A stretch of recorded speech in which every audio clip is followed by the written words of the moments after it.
बिस्मिल्लाहिर्रहमानिर्रहीम। अस्सलाम वालेकुम। आज मैं आपके साथ बहुत ही मज़ेदार फ़िश कौरमे की रेसिपी शेयर करूंगी। बनाना बहुत ज़्यादा आसान है और इसका टेस्ट भी खाने में बहुत ही ज़्यादा मज़े का आएगा।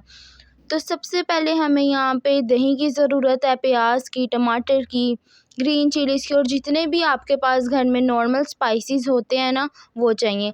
यहाँ पे हमने 1 kg फ़िश ले लिया है। उसके बाद हमने कढ़ाई में ऑयल डाला है 1.5 कप। उसके बाद मैंने अदरक लहसुन का पेस्ट ऐड कर दिया है। अब मैं इसको यहाँ पे हल्की आंच पे ब्राउन होने के लिए रख दूँगी ताकि इसका कच्चापन दूर हो जाए।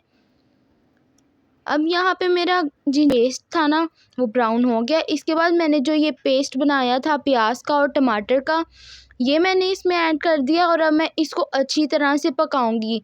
आपने ये बात हमेशा याद रखनी है कि आपने मसालों को अच्छी तरह से पकाना है ताकि इसके कच्चेपन का टेस्ट आपके खानों में बिल्कुल भी ना आए, क्योंकि वो बिल्कुल भी अच्छा नहीं लगता खाने में। इसके बाद हमारे पास जितनी भी ये स्पाइसेस थी ना, हमने इसमें वो ऐड कर दी हैं। स्पाइसेस ऐड करने के बाद हम इसको अच्छी तरह से मिक्स कर लेंगे और 1-2 मिनट अच्छी तरह से पका लेंगे। तो ये देखिए, कुछ देर के बाद हमारा मसाला पक चुका है और घी भी ऊपर आ गया। इसका मतलब है हमारा मसाला बिल्कुल तैयार हो चुका है। इसके बाद हमने मसाले को जब भून लिया, उसके बाद हमने यहाँ पे दही ऐड करना है। ये मेन टिप है, आपने इसको ज़रूर याद रखना है, आपने दही ज़रूर ऐड करना है।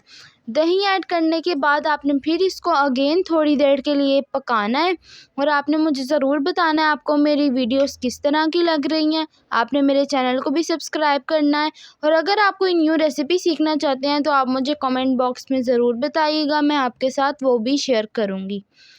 तो यहाँ पे अब मैंने फ़िश के पीसेस डालना स्टार्ट कर दिए हैं।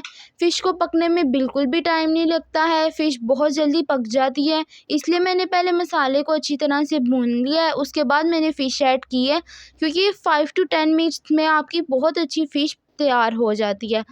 फ़िश डालने के बाद आपने इसको अच्छी तरह और एहतियात के साथ मिक्स करना है ताकि आपकी फ़िश टूटे ना।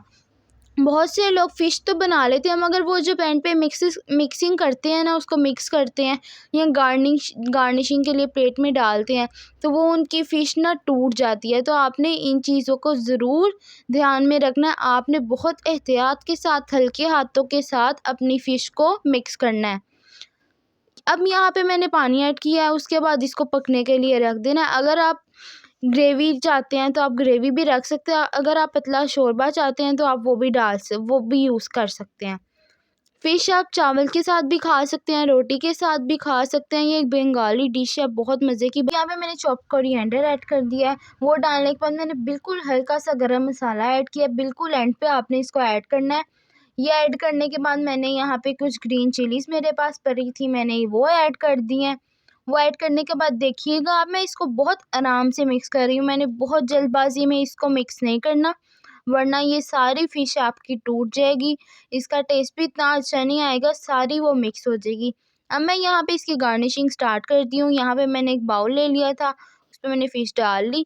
तो ये देखें, माशाल्लाह से मेरी फ़िश कितनी अच्छी लग रही है। आपने मुझे ज़रूर बताना है कि आपकी ये फ़िश कैसी लगी। दुआओं में याद रखिए। अल्लाह हाफ़िज़।